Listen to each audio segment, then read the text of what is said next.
Hello दोस्तों, आज मैं आपके लिए लेके आया हूँ एक स्टोरी जिसका हम हिंदी में ट्रांसलेशन करेंगे। जिन लोगों को अभी तक हिंदी का ट्रांसलेशन नहीं आता है, अभी उन्होंने इंग्लिश सीखना भी चालू ही किया है, तो वे मेरे इस ट्रांसलेशन को देखकर सीख सकते हैं कि हिंदी में आप भी धीरे धीरे करने लगोगे अगर आप मेरे जो वीडियो हैं उन सारे वीडियो को धीरे धीरे फॉलो करते हो और प्रैक्टिस करते हो। ओके। और इसमें साथ में ही मैं जो कुछ एडवांस लोग हैं जो कि अच्छी खासी उनको इंग्लिश थोड़ी बहुत समझ में आने लग गई है, उन लोगों को मैं ये स्टोरी के माध्यम से अगर उनका कोई डाउट होगा तो क्लियर हो जाएगा कि इसको ट्रांसलेशन कैसे करते हैं। तो आइए हम ट्रांसलेशन शुरू करते हैं। 17 camels and 3 sons, यानी 17 कैमल्स, कैमल्स को कहते हैं हम ऊँट को। ओके। 17 ऊँट और 3 लड़के। ये कहानी किसकी है? 17 कैमल्स एंड 3 सन्स। ओके। 17 ऊँट और 3 सन। ठीक है। लॉन्ग एगो, लॉन्ग एगो, ठीक है, इसका मतलब होता है बहुत समय पहले की बात है। एगो मतलब पहले, लॉन्ग मतलब लंबा, ठीक है ना। जो पीछे जो लंबा हो चुका है ना उसको बोलते हैं लॉन्ग एगो। एगो समझे, पीछा, बीता हुआ। There lived an old man with his 3 sons. ठीक है। देयर, वहां कौन रहता था? लिव्ड एन ओल्ड मैन, एक बूढ़ा आदमी रहता था। ठीक है ना। देयर का वहां रहता था। विथ हिज 3 सन, उसके 3 लड़कों के साथ। किसके साथ? विथ, विथ मतलब साथ में, हिज उसका, 3 सन्स मतलब 3 लड़के। ठीक है ना। ठीक है, यहां तक आया समझ में आपको? इन अ डिजर्ट विलेज, इन अ डिजर्ट, डिजर्ट का मतलब होता है रेगिस्तान और विलेज का मतलब होता है गांव। डिजर्ट विलेज मतलब रेगिस्तान, जो गांव होता है ना आसपास रेगिस्तान के गांव, उनको डिजर्ट विलेज कहा जाता है। Okay. Located in the vicinity of a desert. ठीक है। लोकेटेड, अब हम लोकेटेड किसे कहते हैं? अभी जो कोई लोकेशन है उसको तो हम लोकेशन कहेंगे, जो पुराना कहीं का बात में बता रहे हैं। तो जैसे कि कहाँ थे उस समय, तो वहाँ वो उस समय वहाँ पाए गए थे। ठीक है ना। He located in there place. Okay. तो in the vicinity of the desert, vicinity, विसिनी मतलब आसपास, कहाँ पर? और डिजर्ट, डिजर्ट मतलब रेगिस्तान, कहाँ पाए गए थे वो? डिजर्ट के आसपास। आप थोड़ा सा इसको फिर से पढ़ते हैं तो समझ में आएगा आपको। लॉन्ग एगो, बहुत समय पहले की बात है। There lived an old man, एक बूढ़ा आदमी रहता था। किसके साथ? विथ हिज 3 सन, उसके 3 बच्चों के साथ। इन अ डिजर्ट विलेज, कहाँ रहता था? एक रेगिस्तानी गांव में। Located in the vicinity of a desert, जो कि कहाँ था? डिजर्ट के आसपास था। He had 17 camels. ठीक है ना। ही हैड मतलब उसके पास थे। क्या थे? ही हैड, हैड मतलब थे, है होता तो है। ठीक है ना। तो ही हैड 17 कैमल्स, 17 कैमल्स। ठीक है। उसके पास 17 ऊँट थे। And they were the main,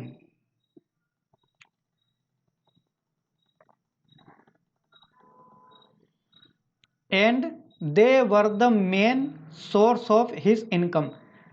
और वे, दे मतलब वे, एंड मतलब और, दे वर द मेन सोर्स, वे उसके प्रमुख स्रोत थे। मेन सोर्स, मेन सोर्स मतलब प्रमुख स्रोत, है ना। ऑफ हिज इनकम मतलब उसकी आय का। He use to rent out, he use to मतलब वह उनको किराए से देता था। ठीक है ना। पुरानी बात है इसलिए यूज टू, यूज टू मतलब पहले यूज करता था, पुरानी बात है इसलिए यूज टू, यूज्ड, है ना। He use to rent out camels as a means of shipping, as a means of shipping in the desert. ठीक है ना। मतलब कहाँ पर? As a means of shipping मतलब किस लिए, कैसे यूज करता था उन ऊँटों को वो? Means of shipping, shipping, shipping मतलब जो सामान एक दूसरे से, एक जगह से दूसरी जगह लाने के जो यूज किए जाते हैं उसको बोलते हैं हम शिपिंग। ठीक है। तो कैमल्स को कैसे यूज करता था? शिपिंग के लिए। इन द डिजर्ट, मतलब रेगिस्तान में एक जगह से दूसरी जगह सामान लाने के लिए जो शिपिंग करते थे उसके लिए वो ऊँटों को किराए से देता था। आया समझ में? ठीक है, अब आगे बढ़ते हैं।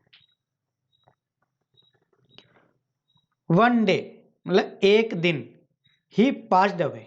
पास्ड अवे मतलब वह मर गया, वह गुजर गया, या शांत हो गया। हम अपनी लैंग्वेज में कुछ भी बोल सकते हैं, लेकिन सबका मतलब एक ही है कि वह नहीं रहा अब। ही हैड लेफ्ट अ विल, ठीक है। ही हैड मतलब वह, ही हैड लेफ्ट, उसके पास जो विल थी वह एक छोड़ गया, ठीक है ना। उसके पास ही हैड मतलब उसके पास थी एक विल, लेकिन वो लेफ्ट अ विल, लेफ्ट मतलब छोड़ना, छोड़ चुका हो, ठीक है ना। विल, ये विल वो मत समझना जो हम फ्यूचर टेंस ने इन्हों में यूज़ करते हैं। ये विल का मतलब होता है कि जो जायदाद बोलते हैं ना, हम उसको जायदाद छोड़ गया, वो जायदाद वाला विल, विल बोलते हैं इसको, ठीक है ना। इसलिए इंग्लिश में काफ़ी कन्फ्यूज़न भी है, तो इस कन्फ्यूजन को धीरे धीरे आपके साथ जैसे जैसे वर्ड आएंगे वैसे वैसे आपके क्लियर होते जाएंगे। So he had left a will, वह एक विल या जायदाद छोड़कर चला गया। Leaving his assets for his three sons, leaving his assets for his three sons मतलब उसके जो बच्चों हैं उनके लिए, जीवन यापन के लिए, ठीक है ना। उनके जीवन, living his asset for his three sons, उनके जीवन यापन के लिए वो जो तीनों बच्चे थे उसके, उनके लिए वो विल छोड़ के गया था। आगे पढ़ते हैं। आफ्टर द फ्यूनरल, फ्यूनरल मतलब जो क्रियाक्रम हम दाग कहते हैं ना, मरने के बाद किसी का दाग करना पड़ता है, जिस भी समाज का जैसे भी होता है उसको फ्यूनरल कहते हैं। अलग अलग रिलीजन में अलग अलग कहते हैं, लेकिन अपने ये हिंदू जो समाज है उसमें फ्यूनरल कहते हैं, ठीक है ना। तो after the funeral and the other obligations मतलब आफ्टर द फ्यूनरल मतलब जो क्रियाक्रम के बाद, है ना। And the other obligations were अवर मतलब जो जो भी उसके क्रियाक्रम और वो जो सब हो करने थे उसके बाद।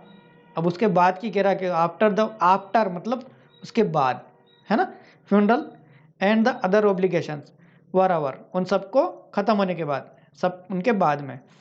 The three sons read the will, उन तीनों लड़कों ने क्या करा, रीड द विल, रीड मतलब पढ़ना, क्या करा, उन तीनों लड़कों ने उस विल को पढ़ा।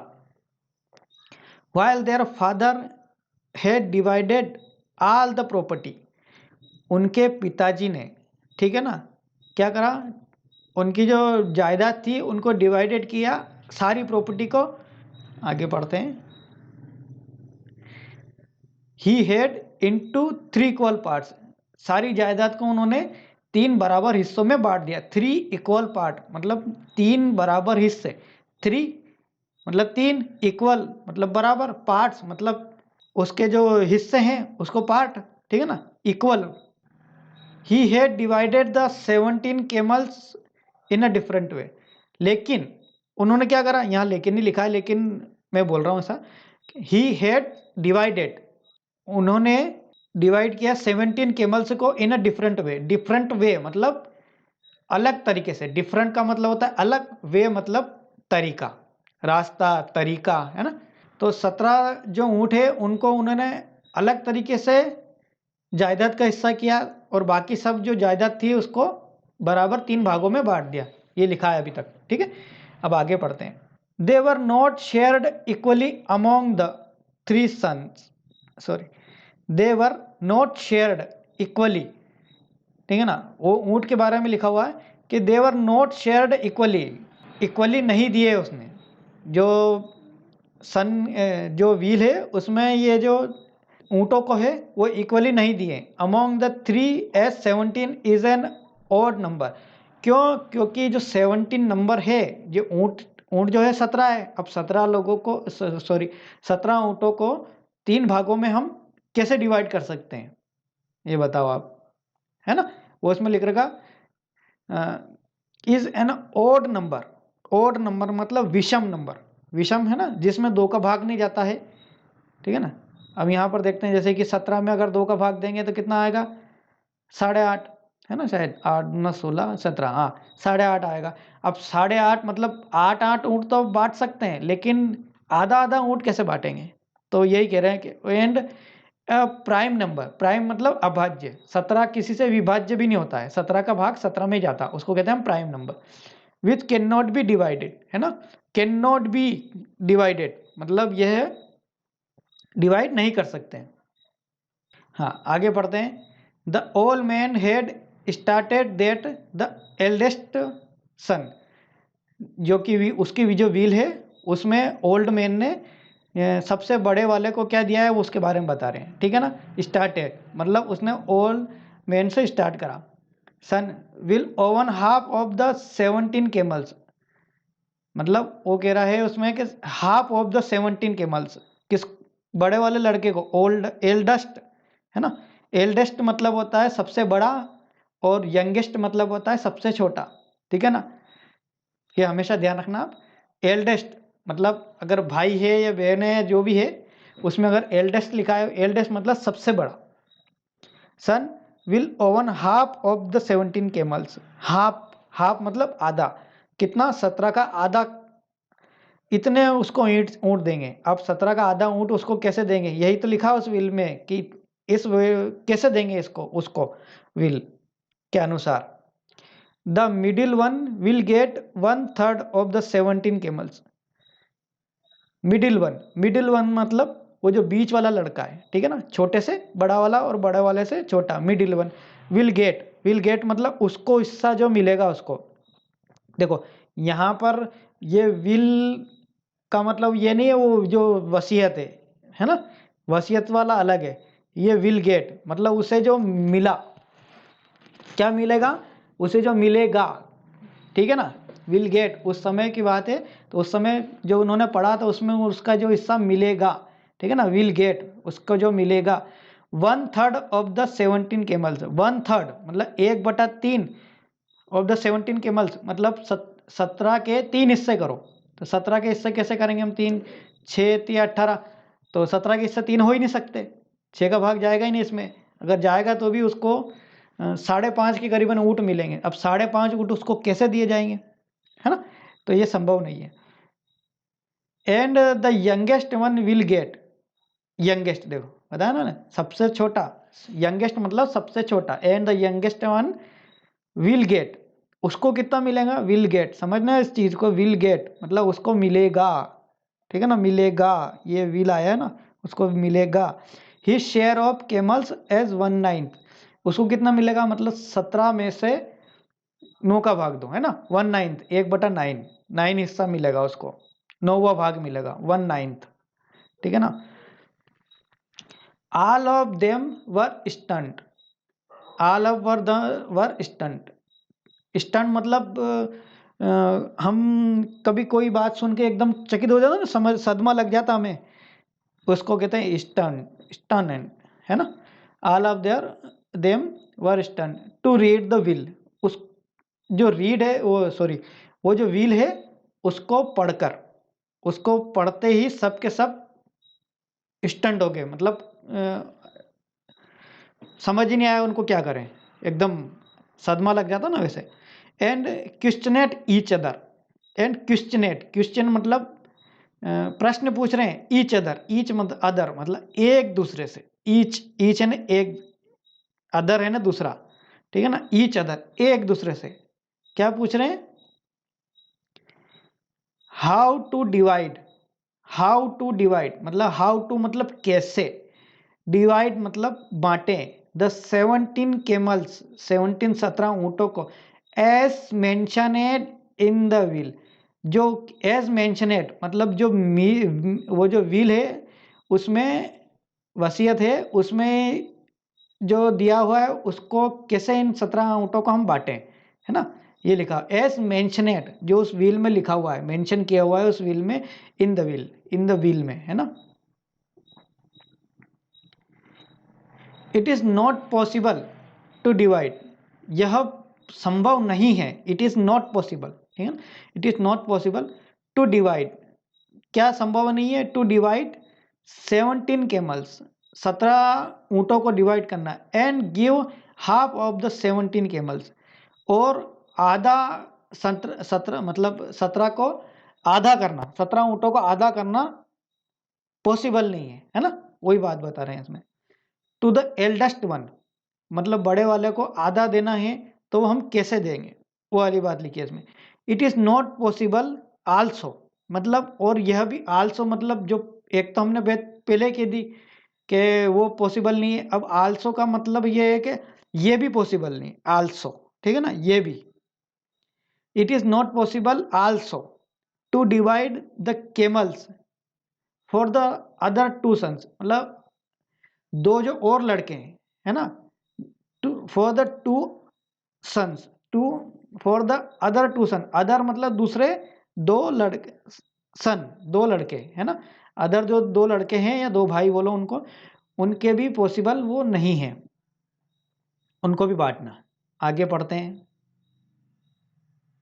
देखिए अगर आप बोर हो रहे हैं तो भी आप इसको सीखिए, क्योंकि जब तक आप इसमें इंटरेस्ट नहीं लेंगे कि ये कैसे आया क्यों आया, मैं इस अच्छी तरह से डिटेल में समझाने की कोशिश कर रहा हूँ आपको कि समझ में आ जाए आपको, ठीक है ना।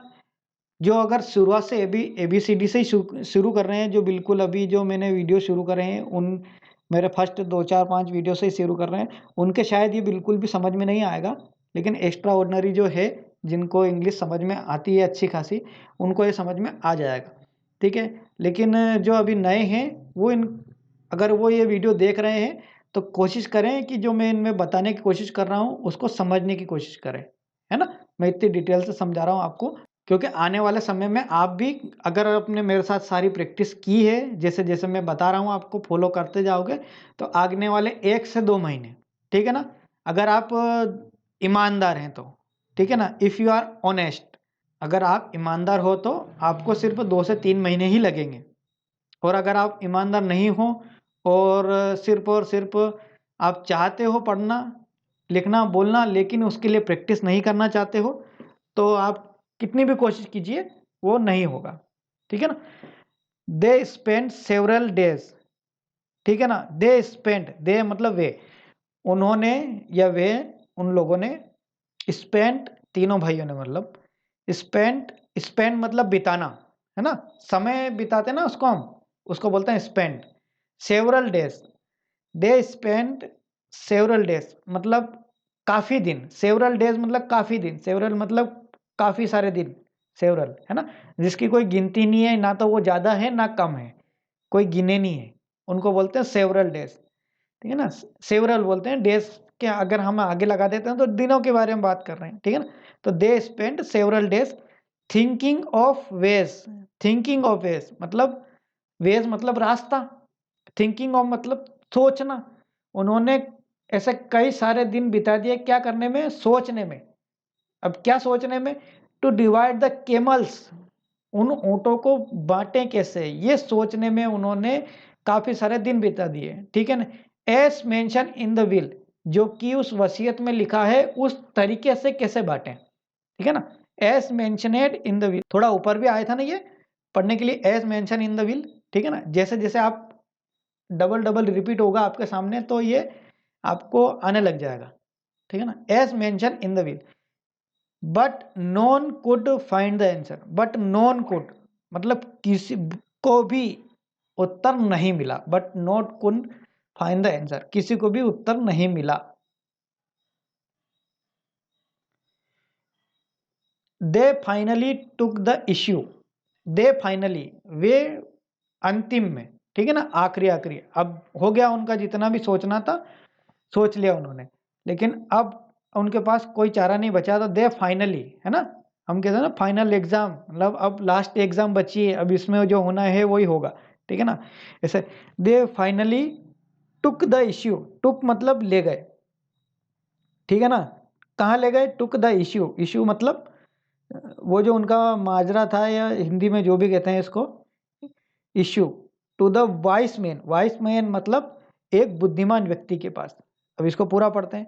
दे finally took the issue to the wise man, वे अंतिम में जो वो इश्यू है उसको एक बुद्धिमान व्यक्ति के पास ले गए, ठीक है ना।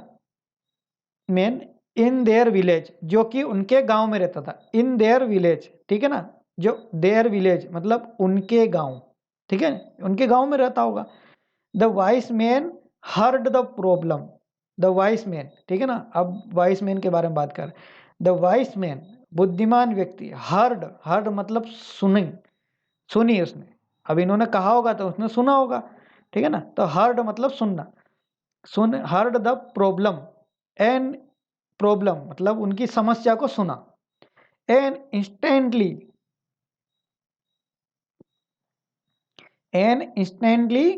फाउंड द सॉल्यूशन, ठीक है ना।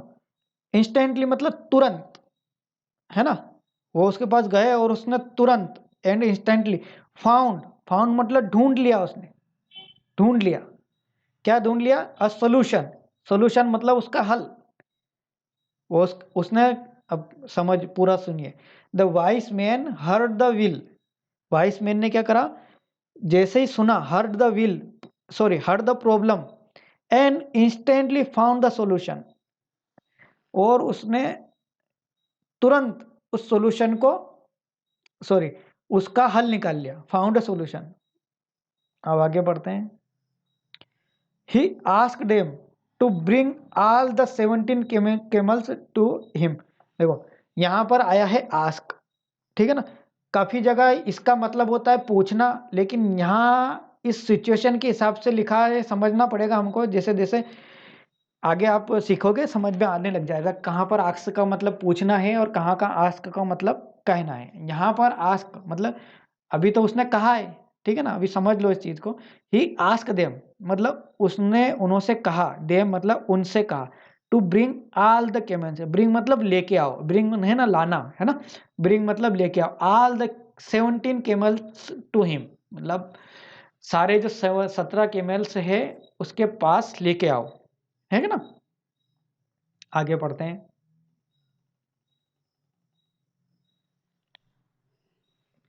आगे है the sons brought the 3 camels, ठीक है ना, to the wise man. The sons brought, brought मतलब लेके आए, ठीक है ना। ब्रिंग है ना लाना, और ब्रॉट है ना ला चुके, मतलब लेके आ चुके, है ना। ब्रिंग ब्रॉट, ब्रॉट आगे सीखोगे आप। तो ये है ब्रॉट, ब्रॉट मतलब ला चुके, ठीक है ना। The son brought the camels, वो ऊँटों को ले आए, to the wise man, wise man के प्लेस, वाइस मैन्स प्लेस, है ना, प्लेस भी लिखा हुआ है। वाई कहाँ लाए? वाइस मैन्स के जगह पर, स्थान पर। The wise man added a camel, wise man ने क्या करा? एडेड ए केमल, एडेड मतलब जोड़ा, ठीक है ना। ए केमल एक ऊंट को जोड़ा, कैसे जोड़ा? Oven by him, oven by him मतलब उसने अपनी तरफ से, ओवन बाय, ओवन मतलब खुद, खुद से, है ना। ओवनेट, ओवनेट, ओवन मतलब खुद, बाय हिम उसने खुद का एक ऊंट जोड़ा, and made the total number of camels 18, और उसने जो टोटल केमल से थे उसको क्या बना दिया? 18 मतलब 18। पहले कितने थे? 17, उसने अपने पास से एक केमल जोड़ा तो कितने हो गए? 18, है ना। दोस्तों अगर आपको कुछ समझ में आने लगा हो, या कुछ आ रहा हो या ना भी आ रहा हो, तो भी आप इस वीडियो को देखने की कोशिश कीजिएगा और समझने की कोशिश कीजिएगा, ठीक है। और अगर वीडियो अच्छा लगा है तो वीडियो को लाइक करते रहिएगा, ठीक है ना।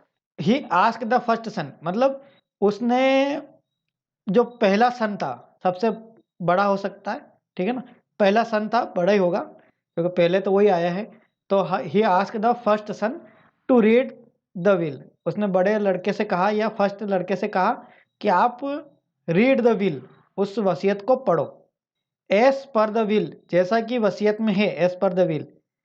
The eldest son got half the camels, अब उसमें क्या लिखा था कि जो बड़ा वाला लड़का है, एल्डेस्ट सन गोट, गोट मतलब उसको मिल गया, है ना। ये गेट गोट के आप सीखोगे आने वाले समझ में, ये एडवांस इंग्लिश है। गोट हाफ द 17, हाफ द केमल्स, ठीक है ना। उसको कितने चाहिए थे? जो बड़ा वाला लड़का था उसको आधे ऊंट चाहिए थे, है ना। सन उस व्हील में ये लिखा था ना, which now counted to 18 upon T to, ठीक है। तो अभी जो वाइस मैन ने कितने जोड़े थे उसमें? एक, तो टोटल कितने हो गए थे? 18। अब 18 में से 2 का भाग दे देंगे अपन, है ना। तो 2 का भाग दे दिया तो कितने हो गए? 9, 9 केमल्स बचे अब, ठीक है ना। तो 9 केमल्स बचे। The eldest one got 9 camels as his share, जो बड़ा वाला लड़का है उसको कितने मिले? एल्डेस्ट वन गोट, गोट मतलब उसको मिले, ठीक है ना। गोट 9 camels एज हिज शेयर, ठीक है ना। तो उसको कितना शेयर मिल गए, ऊंट मिल गए 9। अब the wise man ask the second son, अब उसने, जो बुद्धिमान व्यक्ति था, उसने दूसरे व्यक्ति से कहा, दूसरे लड़के से कहा, ask to read the will, कि वसीयत पढ़ो। ही वॉज असाइन, असाइन मतलब हम किसी चीज के लिए असाइन किए जाते हैं ना, वो असाइन, ठीक है ना। He was assign 1/3 of the total camels, ठीक है ना, 1/3। अब मतलब टोटल केमल्स कितने थे, 18, समझ में आया ना आपको। 1/3 ऑफ द टोटल केमल्स, वह 1/3 हिस्सा उसको मिलेगा, किसको, बीच वाले को, है ना, second son. It come to 18/3 is equal to 6 camels, मतलब 18 में 3 का भाग दिया तो कितने बचे, 6। तो अब उसको कितने ऊंट मिलेंगे, बीच वाले को 6, बड़े वाले को कितने मिले 9, बीच वाले को कितने मिलेंगे 6। अगला, the second son got 6 camel, ठीक है ना। तो द सेकंड सन को कितने मिले 6, ये लिख रहेगा द सेकंड सन गोट 6, है ना, 6 केमल्स एज इज शेयर। अब उसका जो शेयर मतलब हिस्सा, शेयर मतलब वो शेयर मार्केट वाला शेयर नहीं, शेयर मतलब हिस्सा, ठीक है ना, उसका मतलब भी हिस्सा ही होता है, ठीक है ना। आप अगर किसी कंपनी में शेयर है आपके, तो शेयर मतलब आपकी हिस्सेदारी है उसकी, है ना। तो share, total number of camels shared by the eldest son, ठीक है ना, दोनों बड़े लड़के द्वारा, मतलब दोनों बड़े लड़के जो है ना, जो उसमें ये लिख रहा है ना, the share of the eldest, कहाँ गया जरा, the total number of camels shared by the eldest son, जो बड़े लड़के हैं दोनों, उनके द्वारा जो, एल्डेस्ट मतलब दोनों बड़े, एल्डर, दोनों उन्हों की बात की जा रही है ना, यंगेस्ट वन वाले की बात नहीं की जा रही है। तो उनको कितने मिले, 9 + 6 = 15, मतलब अभी तक ऊंट कितने हो चुके हैं, 15, है ना, 15। The third son read out his share, the third son read out his share of camels 1/9, ठीक है ना।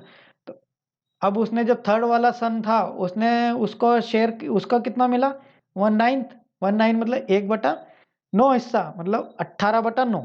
द टोटल नंबर ऑफ केमल्स कितने, 18/9, इसका मतलब कितने हो गए, 2। देखो स्टोरी भी पढ़ो, इससे क्या है कि आपका मन भी लगा रहता है स्टोरी पढ़ने से। The youngest one got 2 camels as his share, ठीक है ना, बड़े वाले को कितने मिले 9, बीच वाले को कितने मिले 6, है ना, 6, 6। Then the youngest one, youngest मतलब सबसे छोटा, को गोट 2, गोट, है ना, GOT, गोट 2, मतलब उसको कितने मिले 2 एज हिज शेयर, उसका हिस्सा कितना मिला 2 शेयर। अब आगे बढ़ते हैं। टोटली देयर वर 9 + 6 + 2 केमल्स, ठीक है ना। टोटल कितने केमल्स हो गए, अब 9 + 6 + 2 मतलब 17 केमल्स हो गए ना, 17 केमल्स पूरे, शेयर्ड बाय द ब्रदर, और उन्होंने सबको जो हिस्से थे उनके बता दिए, विच काउंटेड टू 17 केमल्स, ठीक है ना, जो 17 केमल में से जो जोड़ा हुआ था ना, काउंटेड मतलब उनको हमने गिने हुए, जो 17 केमल से गिने थे उनमें से सबके शेयर क्या आए, 9 + 6 + 2, ठीक है ना।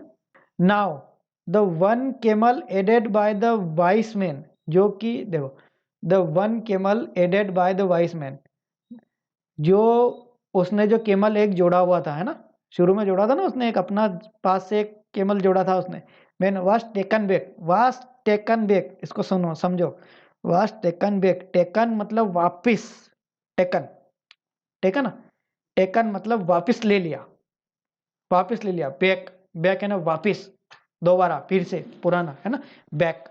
ऐसे ऐसे छोटे शब्द शब्द है जिनको धीरे धीरे आप इस्तेमाल करना सीख जाएंगे। टेकन बैक, ठीक है ना, जैसे कि टेकन बैक वापिस, बैक मतलब है ना पुराना, पीछे, है ना, कहीं लिखा हो turn back, turn back, turn मतलब मुड़ो और बैक मतलब पीछे, ठीक है ना। तो आगे है, the wise man solve this problem. जो बुद्धिमान व्यक्ति था उसने इस प्रॉब्लम को सोल्व कर दी। The wise man solve this problem, ठीक है ना, उस प्रॉब्लम को सुलझा दी स्मार्टली विथ इंटेलिजेंट, ठीक है ना, और अपने बुद्धिमत्ता से। इंटेलिजेंट मतलब तेज था वो, इंटेलिजेंट का इतना हिंदी शायद मुझे भी नहीं आता होगा और शायद आपको भी पता नहीं होगा, और कहीं पता होगा तो आप कमेंट बॉक्स में लिखे इंटेलिजेंट को हिंदी में क्या कहते हैं। मतलब तेज, जो है ना, एक भावना से समझ सकते हैं इंटेलिजेंट मतलब तेज, बुद्धिमत्ता के नाम पर तेज। चलो थोड़ा सा और बचा है, इसको खत्म करते हैं। Intelligence is nothing but finding A common ground, ठीक है। इंटेलिजेंट और कुछ नहीं होता, इंटेलिजेंट इज नथिंग, इंटेलिजेंट कुछ नहीं होता है। कॉमन ग्राउंड मतलब एक कॉमन, जो सब में कॉमन होती है ना, उसको कॉमन ग्राउंड, एक कॉमन कॉमन जगह ढूंढता है वो। इंटेलिजेंट और कुछ नहीं है, जो कॉमन ग्राउंड ढूंढती है, ठीक है ना, टू सोल्व एन इश्यू, जहां वो उसको सुलझा सके। In short every problem has a solution. इसका इन शॉर्ट में बता रखा है, इन शॉर्ट मतलब एक छोटे से में बताएं इस कहानी का सार, every problem has a solution मतलब हर समस्या का एक हल होता है, ठीक है। हाँ तो दोस्तों अब बात करते हैं मुद्दे की। देखो वीडियो काफ़ी लंबा हो चुका होगा, लेकिन जिसको सीखना है उसने पूरा वीडियो देखा होगा। अगर आप वीडियो के अंत तक रुके हुए हैं मतलब आप इंग्लिश सीख जाएंगे, धीरे धीरे धीरे सीख जाएंगे। लेकिन अगर कुछ लोग होंगे जो शुरू में देखा छोड़ दिया, फिर देखा फिर छोड़ दिया, वो लास्ट तक ऐसे ही करते रहेंगे, ठीक है ना।